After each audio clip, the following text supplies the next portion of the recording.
bem? Eu sou a Camila Santos. Atualmente eu sou desenvolvedora back-end na Ami Digital e também sou criadora de conteúdo no YouTube e no Instagram Camila Coach. Nesse workshop eu vou ensinar para vocês sobre como desenvolver microserviços reativos com Spring. E para isso a gente vai ter um Eureka Server, que vai ser a parte do Service Discovery, um microserviço em Spring MVC, que a gente vai consumir ele com o nosso microserviço reativo, e o microserviço reativo, que é o foco em si do workshop, que vai ser desenvolvido com tecnologias como Spring Web Flux, que é a versão reativa, síncrona e não bloqueante do Spring MVC. Também vamos utilizar o MongoDB, o Spring Cloud Sleuth, para a parte de rastreabilidade dos logs, e também o Spring Reactive Fang, que é a versão reativa, síncrona e não bloqueante do Spring Cloud OpenFang. Bom, esse workshop a gente vai utilizar 3 microserviços, porém a gente só vai desenvolver um do zero, que é o foco do microserviço reativo aqui, que é o tema do workshop. Os que já estão desenvolvidos e que serão auxiliares, eu vou passar aqui neles com detalhes do que já está feito para vocês entenderem qual é a utilidade deles aqui. Bom, o primeiro microserviço é o Eureka Server. O Eureka Server, basicamente, ele serve para a parte de Service Discovery, que é para que uma aplicação localize a outra em cenário que tem várias instâncias ali, por exemplo, cada uma está no IP diferente, você vai ter tipo um nome associado, ele consegue fazer a descoberta desses microserviços. Aqui, como é um cenário localhost, não tem tanta graça assim a parte do Oracle Server, mas só para mostrar como é que é a configuração dele aqui, eu já quis mostrar esse exemplo. Então, a gente tem, primeira coisa, um application YAML, que é o arquivo de configuração, que a gente coloca o nome da nossa aplicação, que no caso é um Eureka Server, e a porta que ele vai subir, esses campos aqui de registro do Eureka. E aí, fora isso, a gente também tem esse Eureka Server Application, que a única coisa que a gente tem que fazer para habilitar ele a ser um Eureka Server é colocar esse Enable Eureka Server. As dependências que eu utilizei nesse serviço do Eureka Server é o Spring Cloud Starter Netflix Eureka Server. Por que Netflix? Porque alguns serviços do Spring Cloud, que é o serviço dentre os projetos Spring, que é focado em microserviço, foram desenvolvidos pelo time de open source da Netflix. Então, algumas dependências, vocês vão ver ali o nome de Netflix quando subir o serviço, ou então quando vocês forem olhar a documentação. Então, não estranhem, porque são serviços que foram desenvolvidos pelo time da Netflix. Alguns não são mais mantidos pela Netflix, ficou a cuidados do Spring, mas aí sempre vocês verem esse nome Netflix aqui é porque foi desenvolvido pela Netflix. Então, Eureka Server foi desenvolvido pela Netflix. A gente tem o Eureka Client, que vai estar ali nas aplicações que a gente vai mexer mais para frente. E aí, a gente sobe ele tem uma interfacezinha gráfica, onde a gente vai ver os serviços se registrando nele. E quais serviços que vão se registrar nele?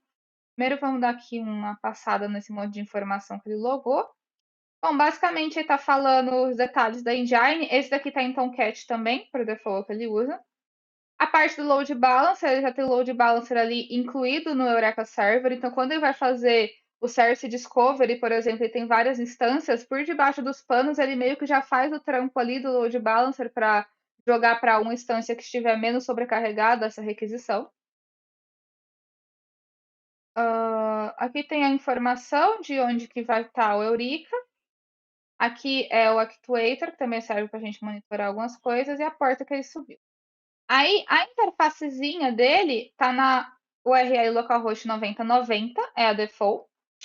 E aí, basicamente, aqui a gente coloca, a gente consegue ver quanto tempo que ele está no ar, quanto tempo que ele está uptime.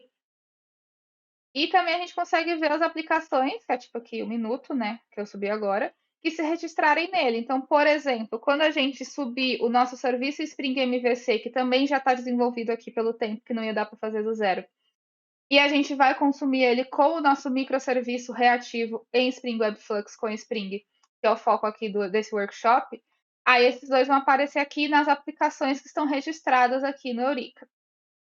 Beleza? Aí, a segunda aplicação que a gente tem aqui é o serviço de account.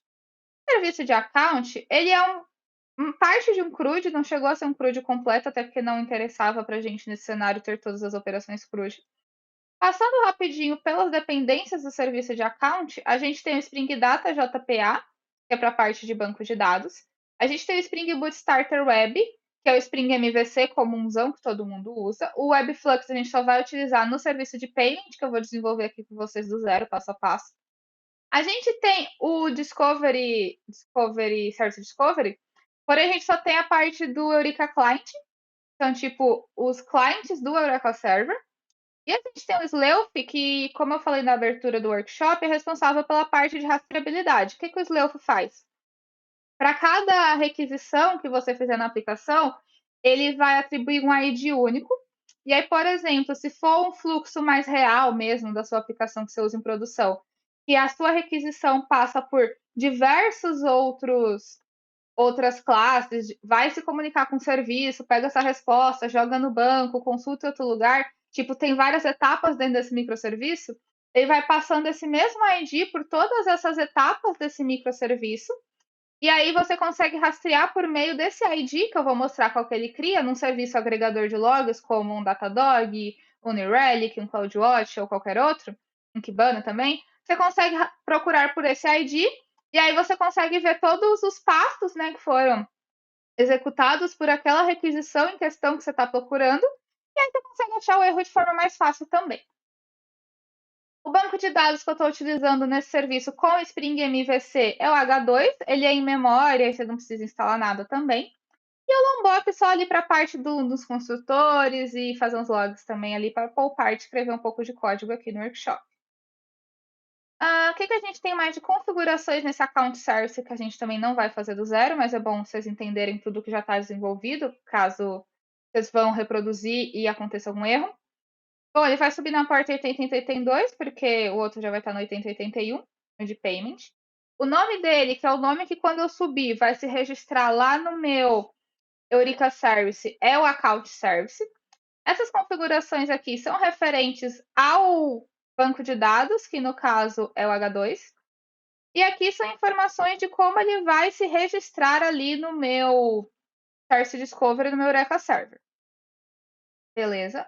Passando pelas classes que já estão desenvolvidas dessa aplicação, a gente tem esse Enable Discovery Client, que a partir do momento que eu coloco essa annotation e eu tenho um arquivo de configuração, que no meu caso é Application YAML, mas pode ser um Application Property. Inclusive, até um ponto importante sobre arquivos de configuração, uma outra funcionalidade do Spring Cloud é o Config Server, que consiste você em armazenar as configurações das aplicações que você tem na sua empresa em um único repositório. Então, por exemplo, em vez de a gente ter um application YAML ali direto em cada microserviço que você tem dentro da sua empresa, dentro do cenário que você está trabalhando, você pode ter, tipo, só apontar ali de onde que vai ser esse config server, e aí a gente coloca que essa aplicação é um config client, e aí a gente cria um repositório que vai ser o config server, e aí a gente coloca qual que é o profile, se vai ser o profile de develop, local, homolog ou produção, e ele puxa essas configurações, tipo que está aqui, de como que ele se conecta, a senha do banco e tudo mais, desse config server. É um outro projeto do Spring Cloud, que a gente não vai ver aqui, mas eu achei importante mencionar que existe essa funcionalidade, é uma coisa bem utilizada no dia a dia nas empresas também. Então, aqui a gente habilitou que ele vai ser um Discovery Client, está ali configurado qual que é o URL do Eureka Server, que ele vai se conectar também. Aí, outro ponto aqui importante dessa classe vamos começar pela Model. A Model basicamente é a nossa classe de tabela. Quando a gente for para o nosso microserviço reativo que vamos desenvolver do zero, também vai ter uma classe de Model que vai ser a tabela, mas em vez de ser uma tabela propriamente dita, vai ser uma collection do MongoDB, que é o banco NoSQL. Mas aqui, como estamos tratando do H2, ele é um banco relacional. Eu quis trazer esse microserviço não reativo, bloqueante, Spring MVC, até para mostrar que não tem nenhum problema você ter um microserviço reativo e o não reativo ali numa mesma malha de microserviços se comunicando, porque como é tudo via HTTP, requisição ali normal, eles não tem nenhum problema, assim. Claro que pode ter algum problema de performance, talvez, do reativo para o não reativo. O reativo geralmente é mais rápido, por ser assíncrono e não bloqueante. Mas aqui eu quis mostrar exatamente como seria um caso de estou começando a migrar meus microserviços para serem não bloqueantes e alguns ainda não são. Esse daqui está em Spring MVC, mas eu estou aqui só explicando o que tem nele para vocês. Então, essa daqui é a nossa coluna count. Além da coluna count, a gente tem a tabela count, a gente tem esse repository, que basicamente eu só estou falando que vai ser a parte de comunicação com o meu banco de dados. Aqui tem a classe que é a minha tabela e o tipo de dado que é a minha chave primária da minha tabela. Aqui Aqui a gente tem a service. A service, como eu disse, não tem todos os métodos CRUD, porque não fazia sentido a gente ter nesse momento. Mas, basicamente, a gente chama repository. Aí tem a parte de criar uma conta, que aí vai chamar o método save, listar todas as contas e também buscar pelo ID com um pequeno tratamento de erro aqui dentro. E em todos tem logs. Os logs são importantes porque, principalmente quando a gente for ver a parte ali do Sleuf, vocês vão ver que vai ter um IDzinho para cada um. Beleza? E esses dois métodos, o find account by ID e o list on accounts, vão ser consumidos pelo microserviço reativo que a gente vai fazer do zero daqui a pouco. Um vai ser consumido via Web Client, que é o cliente nativo do Spring Web Flux, e o outro vai ser consumido via Reactive Fang, que não é a versão oficial do Spring, porém é uma versão que a comunidade desenvolveu para o Spring Cloud OpenFang para que funcione com Webflux, que o Spring Cloud OpenFang ainda não funciona para o Webflux. Então, as pessoas que trabalham muito com serviços reativos foram e fizeram Reactive Fang, que funciona de modo bem parecido, até o código e tudo mais, mas não é oficial do Spring, vale ressaltar isso. E por último, aqui nessa aplicação, que não é o foco principal do workshop, mas como a gente vai consumir ela, é bem importante a gente conhecer ela, a gente tem a nossa controller. A gente tem o endpoint que vai criar contas, que a gente vai testar daqui a pouco. A gente tem o endpoint de listagem de contas, a gente tem o endpoint de buscar uma conta pelo ID. Agora a gente vai subir essa aplicação e a gente vai testar esses endpoints no Postman. Até para vocês se familiarizarem também um pouco com a aplicação, porque na hora que a gente for para o microserviço reativo, que a gente vai desenvolver agora, a gente vai usar os campos ali da responsa para mapear tudo certinho o que, que vem. Aqui alguns pontos importantes durante a subida da nossa aplicação. Ele foi falando, né, que subiu a aplicação do Hibernate, que criou o banco de dados. O que mais que é importante aqui? Que ele se registrou ali no Eureka Server, que ele colocou o nome de Account Service, entre outras informações. Então, até se a gente for ali no Eureka Server e atualizar, vai aparecer aqui que ele já está mapeando o Account Service, que a gente acabou de subir. Essa daqui é a minha máquina. Beleza? Agora a gente vai testar os endpoints e a gente vai ver os logs ali acontecerem. Uma coisa importante para quem nunca teve contato com o H2 Database, o H2 Database ele é um banco in memory, como eu havia falado, então toda vez que eu reiniciar a aplicação, os dados serão apagados. Então, por exemplo, quando a gente for para a parte de consumir com o Web Client, com o Reactive Fang, os dados que estão nessa aplicação aqui que a gente está vendo que está com o Spring MVC e o H2, se você reiniciar, sempre vai retornar vazio porque não tem. Então, sempre lembrem de criar a massa aqui do H2 antes para a gente poder criar e consumir. Então, beleza, criei duas pontinhas. Esse created yet e updated yet, ele é timestamp, então ele é atualizado ali na hora, ele é gerado automaticamente. E aí a parte dos logs que eu falei, tipo, para cada requisição que eu fiz, tipo, por exemplo, ele passou pela controller e pela source. Então, como ele passou por duas classes, porém a mesma requisição de origem, ele mantém o mesmo ID e aqui ele já criou outro. Então, num caso que passa por trocentas camadas de um microserviço, trocentos clientes, trocentas chamadas em banco, mandar para fila, mandar para mensageria, para um Kafka, para um SQS, qualquer coisa, é muito legal a gente ter um ID único que rastreia desde o ponto que a requisição chegou na minha aplicação até o ponto que ela saiu, para se der algum erro, algum bug em produção, se você precisar descobrir urgente o que aconteceu, você pega o ID e vai pegar os traces completos ali dentro da sua aplicação. Beleza? Então, já validamos que está funcionando o post. Vamos só testar aqui o get. Beleza. E aqui a gente passa o get 1 certinho. Bom, agora a gente vai fazer o nosso microserviço reativo, que é o Payment Service, que vai consumir alguns dados desse Account Service. Bom, para o Payment Service, a gente vai utilizar essas dependências aqui, mais algumas que já estão ali no projeto que eu importei na minha IDE.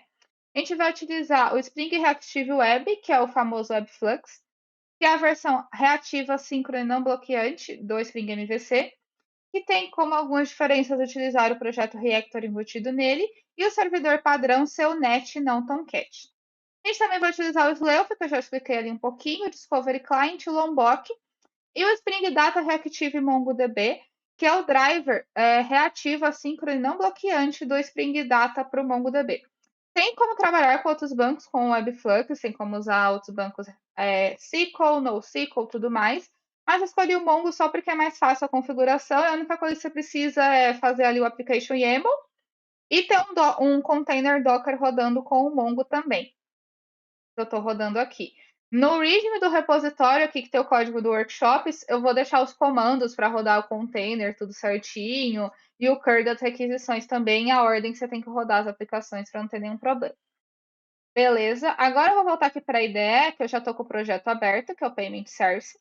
Algumas dependências não estavam ali no Spring Initializer, porque no Spring Initializer só ficam as dependências ditas principais, digamos assim, do Spring. E como o Reactive Fang nem é oficial do Spring, embora está sendo um pouco utilizado já pela galera, eu nunca utilizei em produção. Utilizei ele mais estudando sobre programação reativa, que é um assunto que eu estudo e falo bastante também. E também agora para montar alguns workshops, palestras e tudo mais. Então ele não tem ali, mas aí a gente tem ele no Maven Repository e pode instalar. Então, repassando aqui pelas dependências, o Spring Data MongoDB Reactive, o Spring Webflux, o Lombok. Aí a gente tem o Reactive Fang, que é o Fang Reactor. O Reactor, ele é a biblioteca para trabalhar com programação reativa dentro do Spring Webflux, é a padrão, tem como trabalhar com outros, mas dá mais um pouquinho de trabalho. Aqui a gente tem o Fang Reactor Cloud, que é meio que para se comunicar com o Spring Cloud. E o Fang Reactor Spring Configuration também, basicamente, são só dependências do Reactive Fang. O Eureka Client também já expliquei, o Sleuf também, sem grandes novidades. O Reactor Test é para a parte de testes com microserviços reativos também, mas não vou abordar isso nesse workshop. Agora vamos para o desenvolvimento da nossa aplicação. Antes disso, vamos passar aqui pelo arquivo de configuração. Bem parecido, né? A gente só tem onde que é o nosso Eureka Server e qual que é o nome da nossa aplicação, bem semelhante às outras. Aqui a gente tem várias annotations da nossa classe main. Então a gente tem esses Enable Fang Clients e Reactive Clients, que é para habilitar a nossa aplicação a ter um cliente que se comunica com outras aplicações. E o Enable Discovery Client, que eu já mencionei também, é para a parte de Service Discovery. Bom, agora vamos para os desenvolvimentos aqui da nossa aplicação. A primeira coisa que a gente vai fazer é desenvolver a classe que vai ser a nossa tabela, no caso a nossa collection aqui, que vai ser a payment.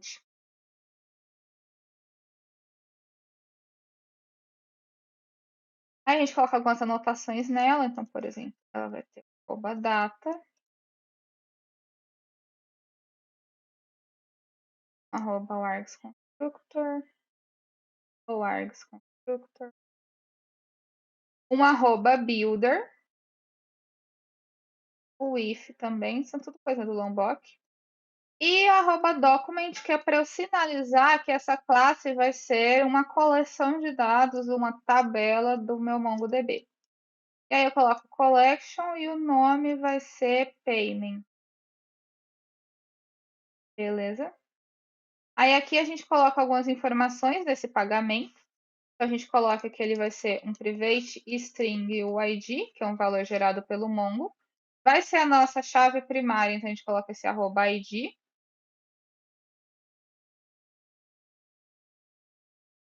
A gente também coloca esse seller ID, que seria tipo o ID de quem está vendendo.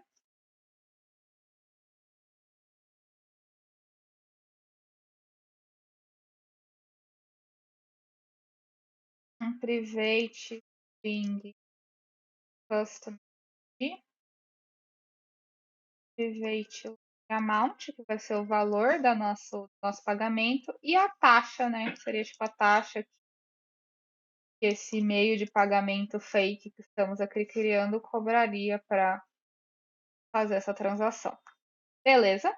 Depois disso, a gente vai criar o nosso repository, que não vai ter grande código, vai ser uma interface até que bem simples, que é mais para sinalizar, essa classe aqui eu vou me comunicar com o banco, que vai se chamar Payment Repository. Aí a gente coloca essa annotation @repository e esse extends reactive mongo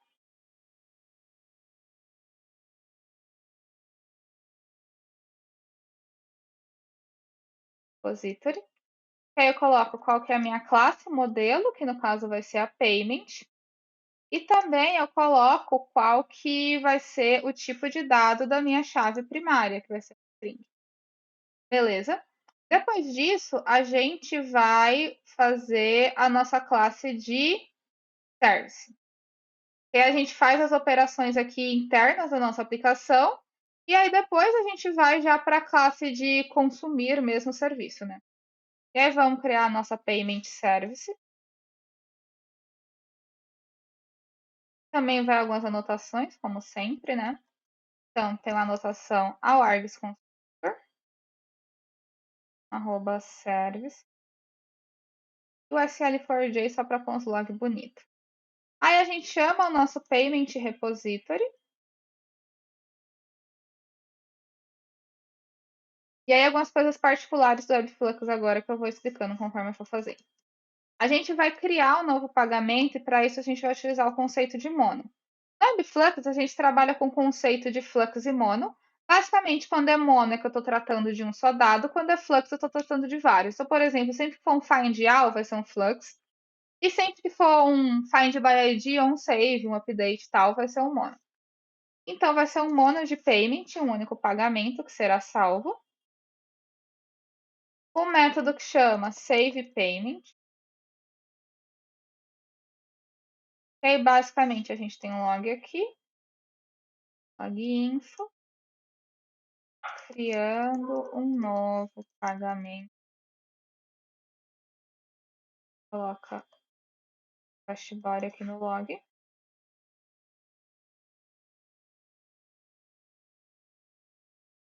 Ele ia passar. Vai receber um payment.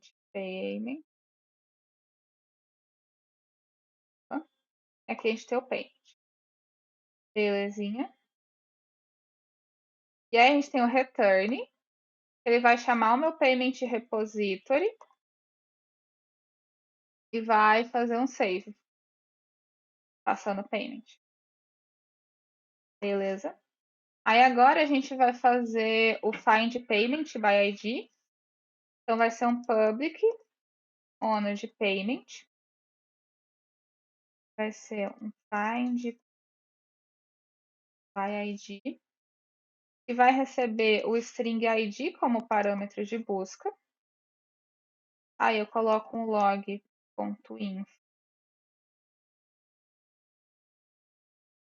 buscando pagamento ID. Coloco o ID que eu estou buscando. ID. E aí eu retorno um payment repository.findById, passando aquele ID. Caso de erro, Swift empty, a gente vai fazer um mono error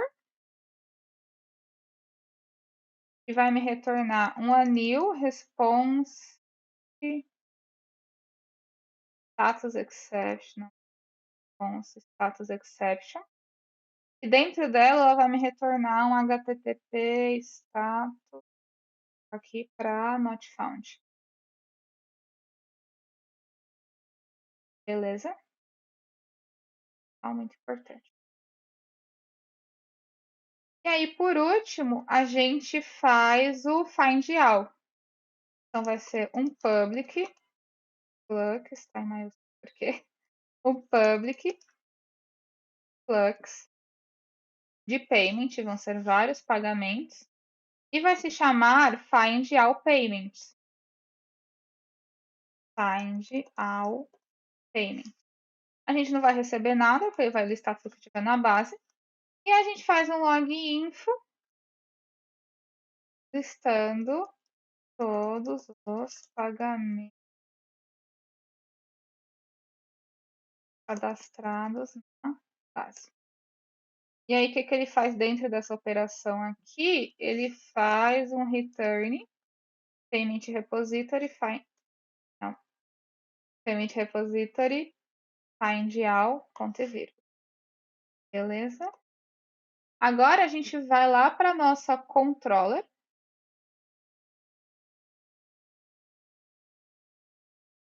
Criar os 3 primeiros endpoints da nossa aplicação. Então vai ser a payment controller Aí algumas annotations, né, que vai nela. O SL4J, a REST controller, a wireless constructor e a request mapping. Barra payment. Coloca esse final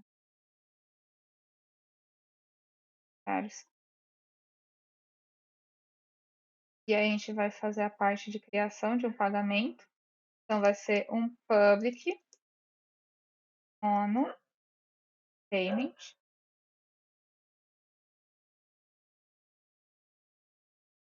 que vai ser um create payment, já que vai ser um post create payment, e vai me receber um valid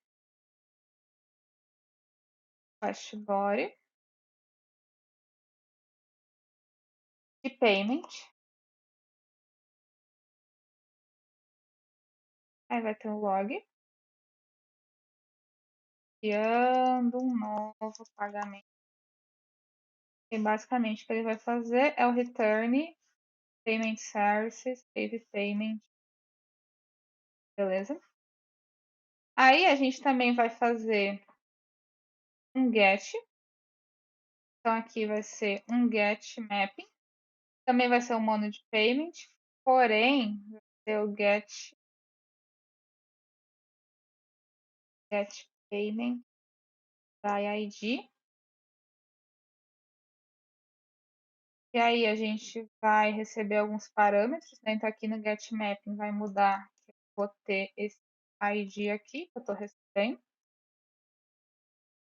E aqui vai ser um path variable que ele vai receber, não vai ser um request body. Então path variable e ID. Então aqui vai ser buscando pagamento.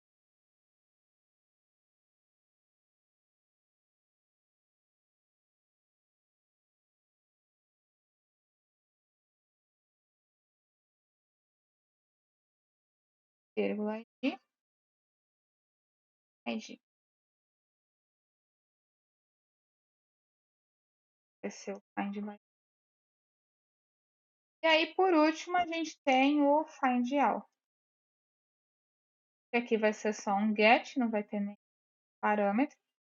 Aqui, em vez de mono, vai ser um flux. E aqui vai ter o find all payments. Não vai receber nada, não vai passar nada. Listando todos os pagamentos.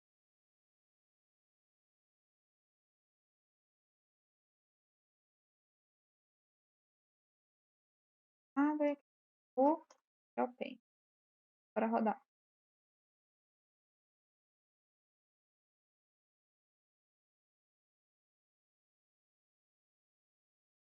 Então, o funcionamento vai ser bem parecido, mas aí o que mais muda aqui é o desenvolvimento, com essa parte de flux, mono e tudo mais. Vou fazer um teste aqui bem rapidinho. E aí, depois disso, a gente já vai poder ir para a parte de comunicação entre os microserviços, que é onde eu vou consumir aquele outro serviço ali do account que a gente mexeu agora há pouco, tanto com o Web Client quanto com o Reactive Fang. Então, beleza, criei aqui um pagamento com as informações. Se eu quiser criar um outro aqui, quiser fazer um get, agora a gente vai para a parte de comunicar um serviço com o outro, e a gente vai fazer os clientes de comunicação com o Account Service. Para a parte de comunicação entre os microserviços, a gente vai utilizar o Reactive Fang e o Web Client, que é nativo do Webflux. Então, primeiro, a gente vai criar o nosso cliente do Fang, pastinha do cliente. A gente vai criar uma classe, uma interface, na verdade, chamada account Fang Client. E aí, o que vai ter nessa classe? A gente vai colocar a anotação de Reactive Fang Client, sinalizando: essa classe aqui é um cliente do Fang, reativo. E aí a gente passa algumas informações dentro dela. Então, por exemplo, eu passo qual que é o URL. Aí o URL que eu vou colocar vai ser o URL lá do serviço de account que a gente deixou rodando, que é ele que a gente vai consumir. Então vai ser a URL base, né, que é essa localhost, tananã, account.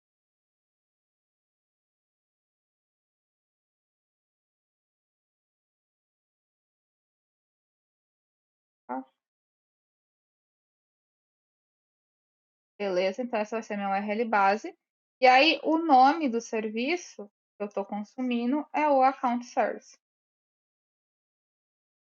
Então se eu fosse fazer uma outra quarta aplicação no caso, aí eu tenho um outro cliente também paradinho e tudo mais. E aí, do que consiste esse cliente utilizando o Feng? A gente vai ter um mono de account response, que é muito importante, a gente não criou. Account response vai ser basicamente aquela classe ali que era a response de quando a gente criava uma conta. Então aqui vai ter a account response. A única coisa que precisa colocar nela é a anotação do Jackson que tem os campos. Então a gente coloca essa anotação aqui, JSON Auto Detect, para a gente deixar a visibilidade do campo certinha, habilitada, conseguir ver tudo. Então é visibility N. E aí os campos que eu vou querer vão ser todos. Se eu, por um acaso eu achar algum campo que vem na response lá dela inútil, é só eu não mapear aqui que aí minha aplicação não recebe. Beleza. Então, private long amount e o private local date time created at. E aí, como é parecido, copiar o updated at. Beleza? Agora voltando lá para o nosso cliente, criada a parte da response. Então vai ser um mono de account response. Então eu vou consumir algo que vai me retornar sempre um account response, assim, aqui. Nesse caso aqui, a gente vai estar consumindo o find account by ID, beleza? E aí vai ser o get account by ID. Aí o request param, que é o que eu estou usando para filtrar, né, digamos assim, a requisição, vai ser o ID, né, igualzinho a gente faz ali no endpoint dele. Eita,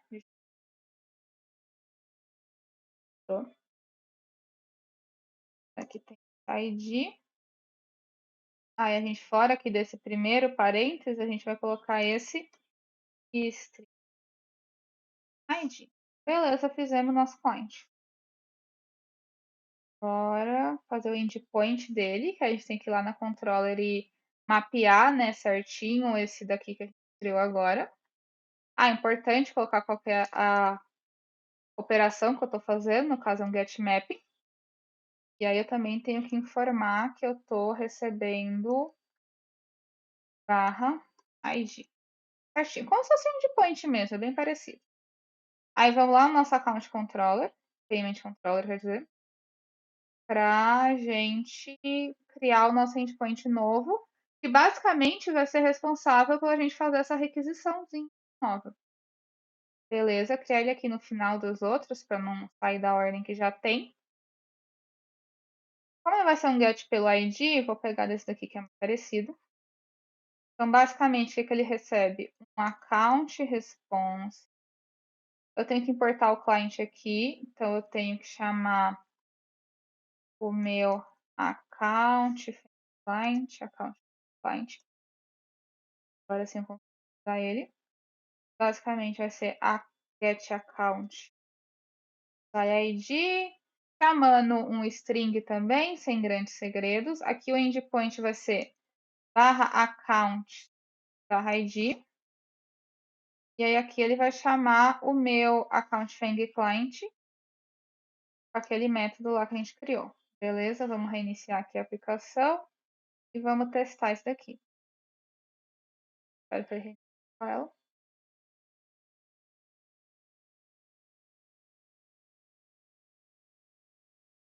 E o private conectador é para rodou sem erros, certinho. Então, bora testar. Então, aqui, a gente, vou usar aqui de volta. Então, por exemplo, eu sei que eu tenho as contas que eu tenho, duas, né? Então, vamos buscar pelo account número 2, certinho. Aí vamos buscar pelo número 1, também certinho, que são essas respostas aqui que teve há pouco tempo que a gente criou. E aí é legal vocês conferirem que vai estar logando tanto ali no meu client, né? No meu account client, certinho. E também vai estar logando ali na outra aplicação que eu estou buscando. Aí agora a gente vai consumir outro endpoint dessa mesma aplicação, porém vai ser com o Web Client, que é o client default do Spring Web Flux. Não tem que instalar nada, igual a gente instalou para usar o Reactive Fang Client. Ele também é reativo, assíncrono, não bloqueante e tudo mais. Então vai ter account Web Client. Beleza, arroba SL para conslog bonito e arroba service também. E um Web Client. Final Web Client, Web Client. Aí a gente cria um construtor, a gente vai mudar algumas coisinhas aqui para adicionar. Então, por exemplo, vai ser um Web Client Builder. E o que ele vai retornar? Ele vai me retornar um Web Client que recebe builder.base URL. A base URL, para poupar tempo, eu vou copiar ali do outro. Vai ser a mesma, afinal, a mesma aplicação base, só vai mudar o endpoint em si que a gente está consumindo.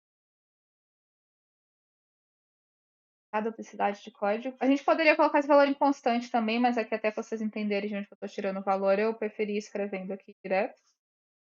Ponto build. Beleza. Aí agora vamos criar o nosso cliente. Agora a gente vai consumir esse endpoint aqui, que é o getAll ali da account. Então, em vez de ser um mono, agora vai ser um flux, beleza? Ali tanto no web client quanto na controller. Então, vai ser um public flux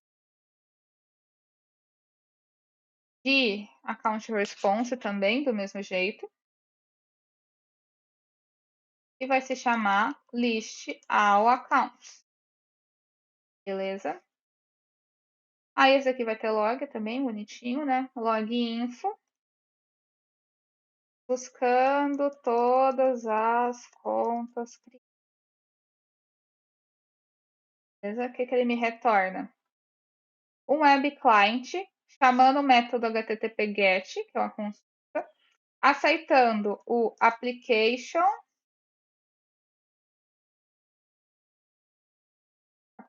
JSON, mas no caso eu quero import static, eu só quero esse daqui.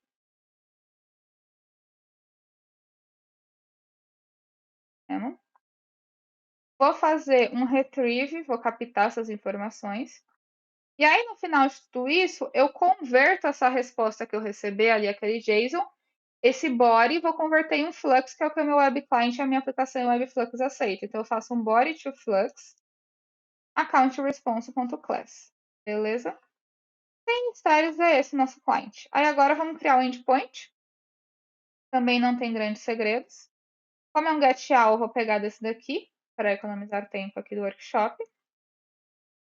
Então, vai ser um flux de account response. Qual que é o endpoint que a gente vai colocar aqui? Como vai ser um getAll e vai ser um account, vai ser um pouquinho diferente dos outros, né?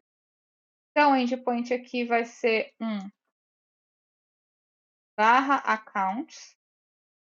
Então, vai ser find all accounts. Então, vai ser listando todas as contas. E aí eu tenho que chamar o cliente aqui também. Então, aqui vai ser o account web client. Agora eu consigo usar ele aqui dentro. Chamar o account web client. List all accounts. Beleza, bora reiniciar e testar. Vou criar mais umas contas lá no serviço de account enquanto isso, para vir mais nesse getAll que a gente vai